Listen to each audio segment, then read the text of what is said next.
Hello everyone, welcome to the course of Computer Network. Friends, computer network के इस course में आज का हमारा टॉपिक है यूनिकास्ट राउटिंग।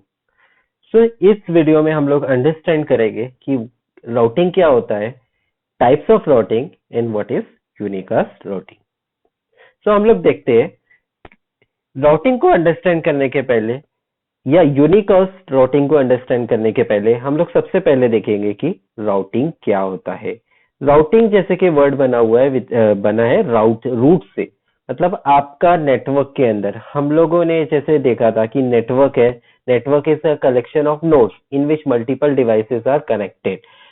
नेटवर्क के अंदर आपका पैकेट कौन सा पाथ फॉलो करेगा, that is divided by routing.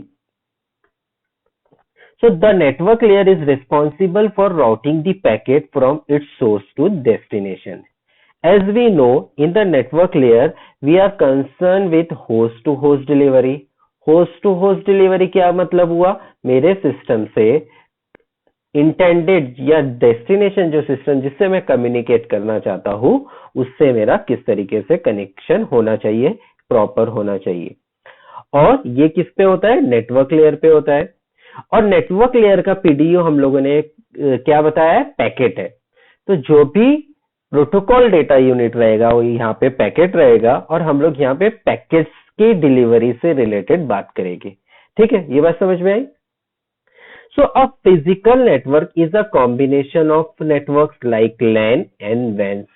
Multiple LAN और local area networks and wide area networks आपस में कनेक्ट होते हैं and routers that connect them. और क्या करते हैं? राउटर के थ्रू ये कनेक्ट होते हैं। तो फिजिकल नेटवर्क इस तरीके से हमारा बनता है। ठीक है, the network layer is responsible for finding the best one among these possible routes. क्या हो गया? There are n number of routes है, तो उसके अंदर से कौन सा बेस्ट पॉसिबल पाथ होना चाहिए वो मुझे आइडेंटिफाई करना है। फॉर एग्जांपल, मेरे घर से कॉलेज जाने के लिए मेरे पास नंबर ऑफ पाथ है, लेकिन मैं कौन सा डिसाइड करता हूँ? जो शॉर्टेस्ट पाथ हो, अच्छा पाथ हो। तो उसी तरीके से नेटवर्किंग के अंदर भी पैकेट को नेटवर्क के अंदर ट्रेवल करने के लिए पाथ डिसाइड होता है। तो वो कैसे डिसाइड होता है? So how to decide the best path? For that we are using different algorithms.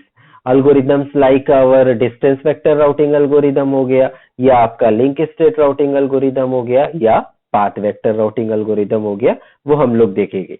और वो algorithm के बेसिस पे हम लोग ने some routing protocols बनाए हैं जो नेटवर्क लेयर पे यूज होते हैं to help the packets to route in the network.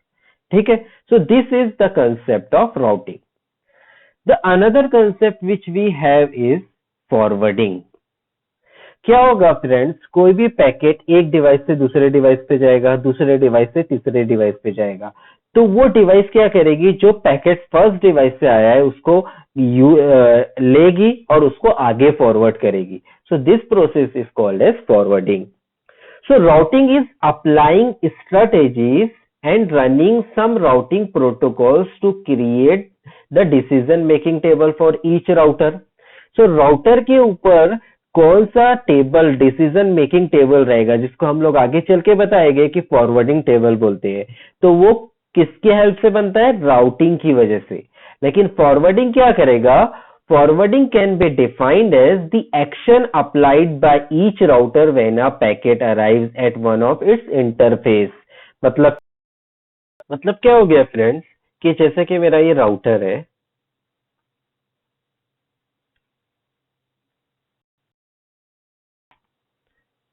Router multiple interfaces होते हैं। ठीक है, अगर कोई पैकेट इस पर्टिकुलर इंटरफेस पे आ रहा है तो वो किस फॉर एग्जांपल ये इंटरफेस 1 है, ये 2 है, ये 3 है, ये 4 है। वो पैकेट किस इंटरफेस पे फॉरवर्ड होगा? तो वहां पे एक आपको फॉरवर्डिंग टेबल मिलेगा जो उसके अंदर राउटर इसके अंदर चेक करेगा और पाथ को पैकेट को फॉरवर्ड करेगा। So that is called as forwarding table, या इसको हम लोग राउटिंग टेबल भी बोलते हैं। ये कहाँ पे होगा? राउटर के ऊपर होगा। और वो कैसे बनाएंगे हम लोग? Based on the routing algorithm. ठीक है, ये बात समझ में आई? So what is the forwarding process? जैसे कि मैंने बताया यहाँ पे कि यहाँ पे एक फॉरवर्डिंग टेबल होगा। देखिए फ्रेंड्स, यहाँ पे ये राउटर है, राउटर के 4 इंटरफेस है। This is the interface 1, this is the interface 2, interface 3 and interface 4। ठीक है, जो डेटा आ रहा है आपका वो इंटरफेस 1 पे आ रहा है। तो यहाँ पे देखो फॉरवर्डिंग वैल्यू, डेटा में 2 पार्ट है, एक फॉरवर्डिंग वैल्यू है और एक डेटा है। ठीक है, तो डेटा जो है ये फॉरवर्डिंग वैल्यू को चेक करेगा उसके टेबल के अंदर। तो फॉरवर्डिंग टेबल के अंदर आपके पास 2 कॉलम रहेंगे, एक रहेगा फॉरवर्डिंग वैल्यू और दूसरा आउटपुट इंटरफेस। तो वो चेक करेगा कि फॉरवर्डिंग वैल्यू फॉर बी के लिए आउटपुट इंटरफेस क्या है। यहाँ पे आउटपुट इंटरफेस कितना है, 2 है, तो ये क्या करेगा, 2 इंटरफेस पे पैकेट को फॉरवर्ड करेगा। ठीक है, so this process is called as forwarding process. ये बात समझ में आ गई। यहाँ पे और इसकी आगे देखिए, यहाँ पे फॉरवर्डिंग वैल्यू सी है। तो अगर ये आगे कोई राउटर पे जाता है तो वहां पे चेक करेगा फॉरवर्डिंग टेबल में कि सी के लिए कौन सा इंटरफेस है, तो वो उसके आगे उस इंटरफेस पे फॉरवर्ड करेगा पैकेट को। ठीक है, तो this process is called as forwarding process. समझ में आया। नेक्स्ट हम लोग देखते हैं कि व्हाट इज यूनिकास्ट राउटिंग। तो अभी तो हम लोग ने ये समझ लिया कि राउटिंग क्या होता है। तो friends, there are different types of routing like unicast, multicast routing. तो क्या होती है, so the goal of the network layer is to deliver a datagram. इसको हम लोग पैकेट को यहाँ पे डेटाग्राम भी बोल सकते हैं, from its source to destination. Source से लेके डेस्टिनेशन तक के मुझे पैकेट्स को पहुंचाना है, लेकिन यहाँ पे मेरे पास n नंबर्स ऑफ नेटवर्क हो सकते हैं जिसके थ्रू ये दोनों कनेक्ट है। तो वो किस तरीके से ट्रेवल करेगा पैकेट। ठीक है, so if a datagram is destined for only one destination, मतलब क्या हो गया, एक सोर्स है और एक ही डेस्टिनेशन है, तो this is called as unicast routing, जो हम लोग यहाँ पे हमारा टॉपिक है। यूनिकास्ट राउटिंग में क्या रहेगा, एक सेंडर रहेगा और एक रिसीवर रहेगा। इसको बोलते हैं 1-to-1 डिलीवरी। ठीक है, और अगर if the datagram is destined for several destination, मतलब क्या हो गया, यहाँ पे और भी डिवाइसेस है, उनको सबको डेटा डिलीवरी करना है, तो ये क्या हो जाएगा, मल्टीकास्ट राउटिंग। इसको बोलते हैं हम लोग 1-to-many डिलीवरी। ठीक है, ये बात समझ में आ गई। So the routing can be possible if a router has forwarding table. तो ये नेटवर्क के अंदर आप देखो n numbers of devices connected है, वहां पे राउटर्स हो सकते हैं, तो कौन सा पाथ फॉलो करना, कौन सा पाथ फॉलो नहीं करना, ये डिसाइड कैसे होता है, with the help of forwarding table. और फॉरवर्डिंग टेबल कैसे बनेगा, based on the some algorithms. So to make the forwarding table of the router, the internet needs some routing protocols. तो forwarding table कैसे बनता है, that will be active all time in the background and update the forwarding table. So यहाँ पे हम लोग protocol का use करेंगे जो बैकग्राउंड में कंटिन्यूअसली चलते रहेगा, क्योंकि हमें पता है कि जो आपका नेटवर्क है वो कंटिन्यूअसली इवॉल्विंग नेचर का होता है। मतलब क्या होता है, इसके अंदर न्यू डिवाइसेस ऐड होती रहती है, रिमूव होती रहती है। तो इस केस में क्या होगा, आपका फॉरवर्डिंग टेबल भी, इंटरफेसेस चेंज होते रहेंगे, पाथ इधर के उधर होते रहेंगे, तो वो सब भी प्रॉपरली अपडेट होना चाहिए। तो वो कौन करेगा, वो करेगा राउटिंग प्रोटोकॉल्स। ठीक है, सो यूनिकास्ट राउटिंग, यहाँ पे हम लोग, हमारा कंसर्न जो है सिलेबस के अंदर, हम लोग यूनिकास्ट राउटिंग को देखेंगे। और there are other types of routing are also there, that is multicast and broadcast routing. Okay, so what are the different routing algorithms that are going to run behind these protocols? So there are 3 types of routing algorithms which we see in detail. One is distance vector routing, another one is link state routing, and the third one is the path vector routing. So these are the routing algorithms. So based on these routing algorithms, we have different routing protocols.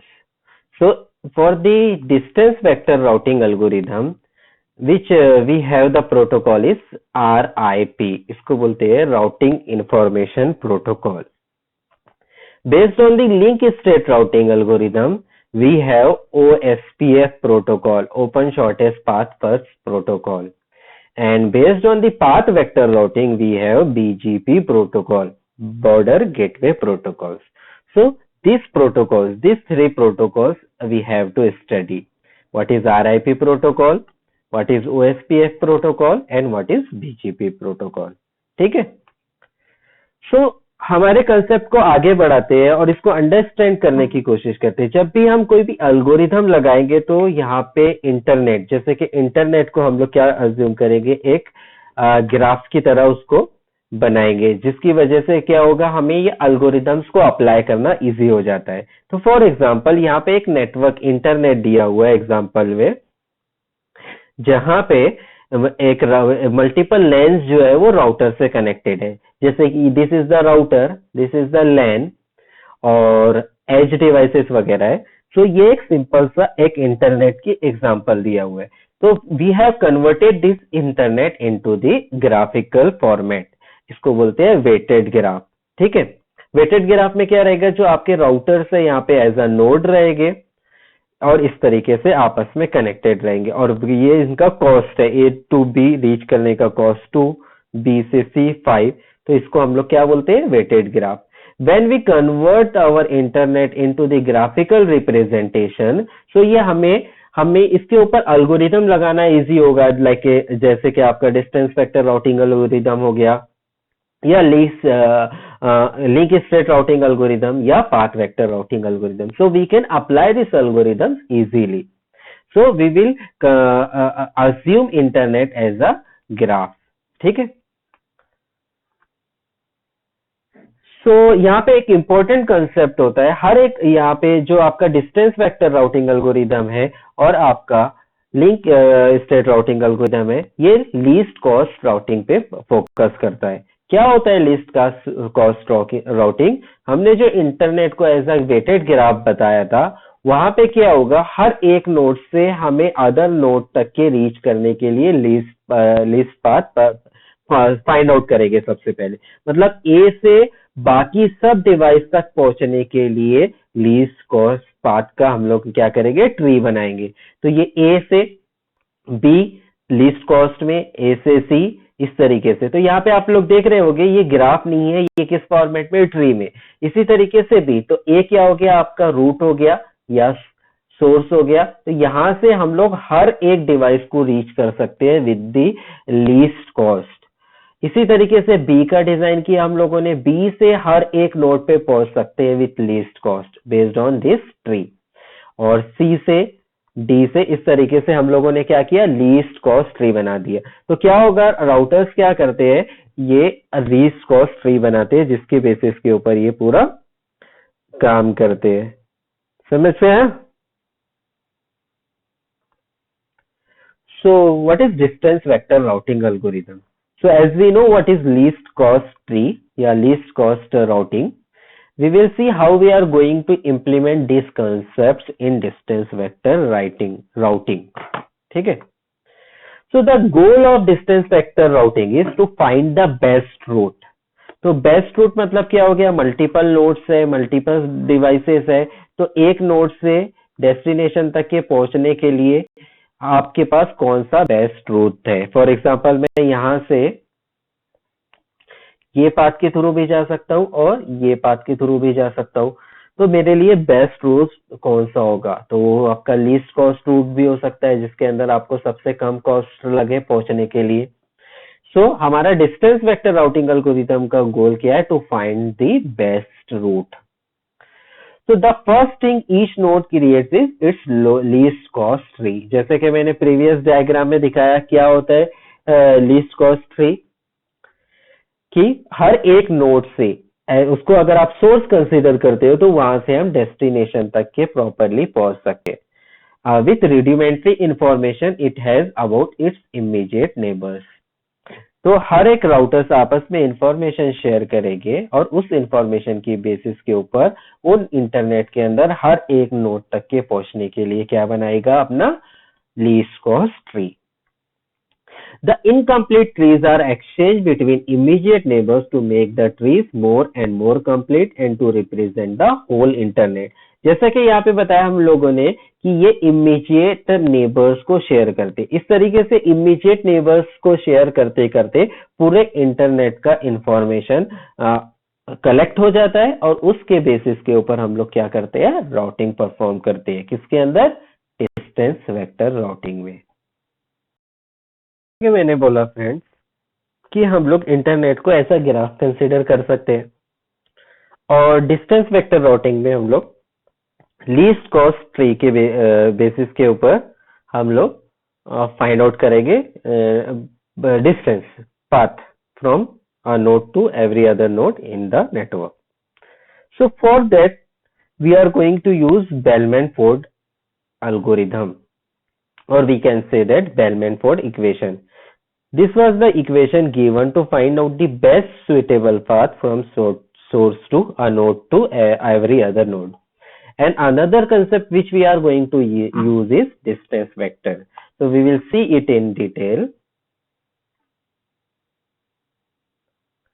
So what is Bellman-Ford equation? It says that it is the heart of distance vector routing. That is Bellman-Ford equation. This equation is used to find the least cost, or we can say the shortest distance between a source node X and a destination node Y through some intermediary nodes A, B, C. मतलब क्या हो गया friends, एक source node है X और destination node है Y और उसके बीच में इंटरमीडिएट नोड्स कुछ भी हो सकते हैं and numbers of intermediate node हो सकते हैं। तो वो सबको कंसीडर करते हुए हम लोग best shortest path find out करेंगे। When the cost between the source and the intermediary nodes and the least cost between the intermediary nodes and the destinations are given. So ये सब चीजें हमें दी हुई रहेगी। So the following equation क्या है friends, दो पॉइंट के बीच का डिस्टेंस दैट इज x और y के बीच का डिस्टेंस हम लोग किस तरीके से कैलकुलेट कर सकते हैं अकॉर्डिंग टू Bellman-Ford इक्वेशन। यहाँ पे इंटरमीडिएटरी नोड है एस ए बी और सी, तो क्या होगा ये बनता है मिनिमम ऑफ ये तीनों में से जो भी डिस्टेंस रहा, मतलब क्या हो गया वाया ए और वाया बी और वाया सी। तो दिस इज द इक्वेशन। इसके अंदर से आपके पास अगर मल्टीपल पाथ है या जैसे कि यहाँ पे डॉट डॉट दिख रहा है तो एन नंबर्स ऑफ पाथ हो सकते हैं, उस पाथ के बेसिस में से हम लोग क्या करेंगे, जो मिनिमम पाथ रहेगा वो कंसीडर करेंगे। So that is the core of the Bellman-Ford equation. तो जो इक्वेशन हम लोगों ने देखे थे वो ये, this is the x is the source and y is the destination. और यहाँ पे n numbers of intermediary nodes हो सकती है जिसको हम लोग डॉटेड लाइन से शो किए। So यहाँ पे x से लेके a तक का जो भी पाथ कैलकुलेटेड रहेगा वो c of x से होगा, x से लेके b तक का जो पाथ कैलकुलेटेड रहेगा वो c of xb और x से लेके c तक के जो रहेगा वो c of xc। अब क्या रहेगा, ये a से डेस्टिनेशन तक के y तक के, तो इसको हम लोग बोलेंगे dA of y, dAy, dBy और dCy। तो ये तीनों में से जो भी पाथ जो मिनिमम कॉस्ट का रहेगा वो भी कंसीडर होगा। So this is the general case with three intermediate nodes. So this is the equation. So to calculate the shortest path. How to update the shortest path? For example, अभी तक के मेरा ये इक्वेशन यहाँ पे x से लेके y तक के दो पाथ है, ठीक है। यहाँ पे मेरा एक x से y का डायरेक्ट डिस्टेंस दिया हुआ है और दूसरा डिस्टेंस है जिसके अंदर इंटरमीडिएटरी नोड है z। सो इस केस में क्या हो जाएगा, ये c of xz plus d of zy और दूसरा डिस्टेंस क्या रहेगा d of xy। So इस केस में जो भी मिनिमम रहेगा based on that we will update our table according to Bellman-Ford equation. And what is the distance vector here? तो अभी तक के समझ में आ गया कि Bellman-Ford इक्वेशन क्या होती है। दूसरा होता है डिस्टेंस वेक्टर। डिस्टेंस वेक्टर बताता है कि कितना कॉस्ट लगेगा मुझे एक पॉइंट से दूसरे पॉइंट पे पहुंचने के लिए। जैसे कि this is the least cost tree for node A, यहाँ से ए से मैं एवरी अदर नोड तक के विद द लीस्ट कॉस्ट पहुंच सकता हूँ। तो इसमें केस में क्या बनेगा, मेरा ए से बी तक का जो डिस्टेंस है 2, ए से सी तक का जो है वो 7 है। तो यहाँ पे देखो आपको दिख रहा है आपका यहाँ पे सोर्स नोड है और सोर्स नोड से हम लोग क्या एवरी अदर नोड तक के कितने कॉस्ट में ट्रेवल कर सकते हैं, तो कितना कॉस्ट होगा। तो इसका डिस्टेंस वेक्टर कैसे बनेगा, ए से ए के लिए आपके पास 0 रहेगा, ए से बी के लिए 2, ए से सी के लिए 7, ए से डी के लिए 3, ए से ई के लिए कितना रहेगा फ्रेंड 6, ए से F के लिए 8 और A से G के लिए 9, क्योंकि ये जो आपका लीस्ट कॉस्ट ट्री बना है फॉर A के लिए, तो इस तरीके से मेरा क्या बन गया, ये distance vector. So this is the second concept that we are using in distance vector routing protocol. One is Bellman-Ford equation and the second one is distance vector. Thank you.